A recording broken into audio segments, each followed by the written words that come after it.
नमस्कार साथियों, आप सभी का स्वागत करता हूं आपके अपने प्यारे चैनल फ्यूचर रैंकर्स में। आज लाइव ना होने के कारण आपका वीडियो बहुत देर में अपलोड हो रहा है, तो इसके लिए आपसे सॉरी बोलता हूं। आज हम लोग अपने जो हमारा चैप्टर था कार्बन, अभी भी लाइव नहीं आई पर वीडियो बना रहा हूँ। कार्बन कार्बन में जो हमारा चैप्टर है, इसमें हम लोग ने एक क्लास की, अगर आपने नहीं देखा है तो जाकर देख लीजिए। वहां पर हमने बताया कि कार्बन की परिभाषा क्या होती है, कैसे बनाओगे कार्बन की परमाणु क्रमांक और परमाणु भार, आपको 6 और 12 जो है सब अच्छी तरह से मैंने समझाया हूँ। और कितने यौगिक कार्बन बनाता है, इन सबको अच्छी तरह से हमने पिछली क्लास में देखा। अब हम लोग इसके आगे चलते हैं। तो इसके आगे चलने से पहले एक चीज आपको समझा दूं। आप क्लास 12 या 10 में तो पढ़ ही नहीं होंगे, पर एक बार रिवीजन हो जाएगा ज्यादा बेटर रहेगा। तो आपका ये जो होता है ना, ये आपका परमाणु होता है, यानी क्या होता है, एटम होता है। कहोगे हाँ बिल्कुल। और ये होता है आपका नाभिक। क्या होता है, नाभिक। नाभिक यानी न्यूक्लियस होता है। न्यूक्लियस के अंदर प्रोटॉन और न्यूट्रॉन होते हैं। ये इलेक्ट्रॉन होते हैं। क्या होते हैं, इलेक्ट्रॉन होते हैं। कार्बन में कितने इलेक्ट्रॉन होते हैं, कहोगे 6 इलेक्ट्रॉन होते हैं। कितने इलेक्ट्रॉन होते हैं, 6 इलेक्ट्रॉन होते हैं। अच्छी तरह से हमने आपको बताया, 3 3 6। कहोगे हाँ। जितने इलेक्ट्रॉन होते हैं उतने ही प्रोटॉन होते हैं। और जितना परमाणु भार होता है और जितना परमाणु क्रमांक होता है, उन दोनों को हम माइनस कर देते हैं तो हमारा न्यूट्रॉन भी निकल कर चला आता है। कहोगे हाँ बिल्कुल, हमने कल की क्लास में आपको बताया। अगर आप लोग नहीं देखें तो फिर से बोल रहा हूँ, कल की क्लास जरूर देखें। फिर उसके आगे आओ। अब एक वैज्ञानिक आते हैं जिनका नाम है नील्स बोहर। इन्होंने कहा कि इस परमाणु में 4 कक्ष होते हैं। कितने कक्ष होते हैं, 4 कक्ष। 4 ऑर्बिटल्स होते हैं, जिनको हम लोग अपना अपना नाम दिया हूं, जैसे K L M N। इन चारों कक्षों का अपना अपना ये क्या होता है, कैपेसिटी होता है। जैसे K का 2 हो जाता है, L का 8 हो जाता है, फिर M का 18 हो जाता है और N का 32 हो जाता है। तो यहाँ M का कितना होता है, 18, और इसका 32 हो जाता है। यानी K में सिर्फ केवल ओनली 2 इलेक्ट्रॉन आएंगे। L में 18 8 आ जाते हैं, M में 18 आएंगे और N में 32 आएंगे। तो उसी तरह हम लोग, हाँ एक बात और आप लोग समझ लेना, 2n² का मतलब होता है, यहाँ पर n का मतलब हो जाता है कक्ष की संख्या। कक्ष की क्या हो जाता है, संख्या हो जाता है। इतना आपको समझ लेना। अब हम लोग कार्बन के जो परमाणु क्रमांक आप जानते हो कितना है, कार्बन का परमाणु क्रमांक आपका जानते हैं कितना है, कहोगे 6 है। कहोगे बिल्कुल 6 है। अब इसका इलेक्ट्रॉनिक विन्यास करते हैं। आप लोग इलेक्ट्रॉनिक विन्यास क्लास 10 या 12 में पढ़ लिए होंगे, पर यहाँ पर भी हम आपको हल्का बताता हूँ क्या कैसे होता है। जैसे 2 8 18 32 इसी में तोड़ना होता है इलेक्ट्रॉनिक विन्यास में। तो जो आपका परमाणु क्रमांक कितना है, 6।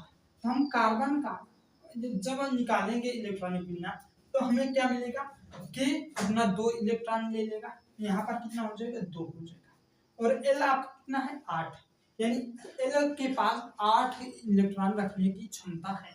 यानी यहाँ पर हम लोग, अब हमारे पास बचा कितना इलेक्ट्रॉन है, 4।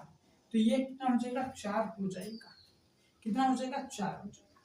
और अब L में ही अभी 4 इलेक्ट्रॉन और बचे हैं, तो जो बचे हैं उनसे हमें मतलब नहीं है।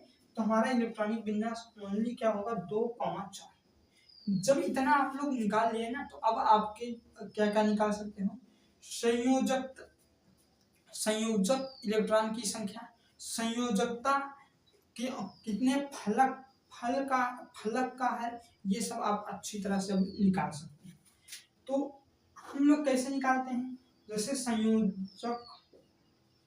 संयोजकता निकालना हो तो आपको एक बात याद रखना, हमेशा जो इलेक्ट्रॉनिक विन्यास करने के बाद जो हमारा लास्ट वाला बचता है, जैसे यहाँ पर कभी 12 बच जाएगा, कभी 10, कभी जितना ही बचेगा वही क्या हो जाता है, आपका संयोजक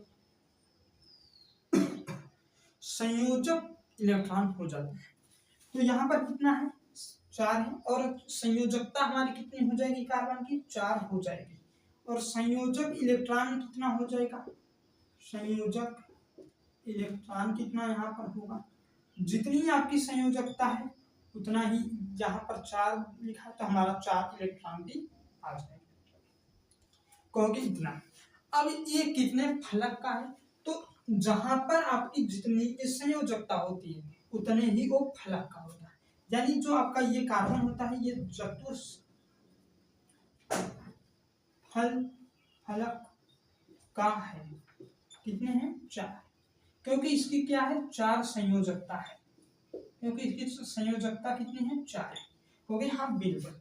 और ये कौन सा बंध बनाता है, बंध 2 प्रकार के होते हैं, कितने प्रकार के होते हैं 2 प्रकार के होते हैं। बंध कितने प्रकार के होते हैं, तो 2 प्रकार के होते हैं, होंगे। हाँ बिल्कुल। कौन कौन से ये होते हैं, तो एक सहसंयोजी बंध होता है, क्या होता है, एक सहसंयोजी बंध होता है, बंध होता है जिसे हम लोग क्या कहते हैं, जहां पर इलेक्ट्रॉन की साझेदारी होती है, मेरे मतलब जहां पर इलेक्ट्रॉन की साझेदारी होगा वहां पर आपका क्या हो जाएगा, सहसंयोजी बंध हो जाएगा। और आयनिक बंध कहाँ पर होता है, आयनिक बंध कहाँ पर होता है, जहां पर इलेक्ट्रॉन का स्थानांतरण कर दिया जाए, क्या इलेक्ट्रॉन का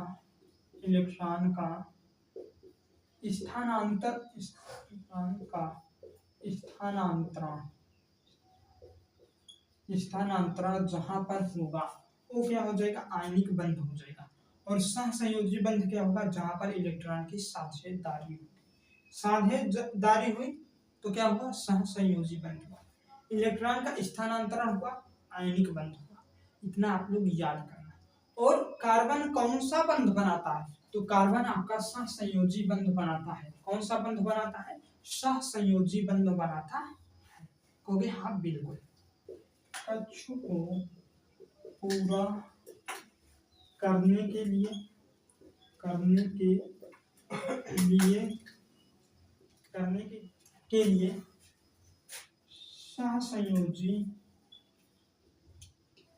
सहसंयोजी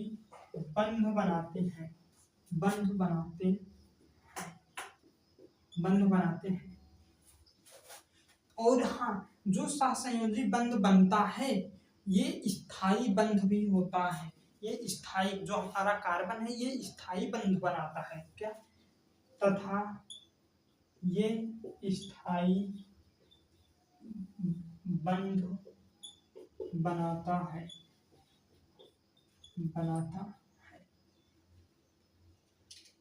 स्थायी बनाता है।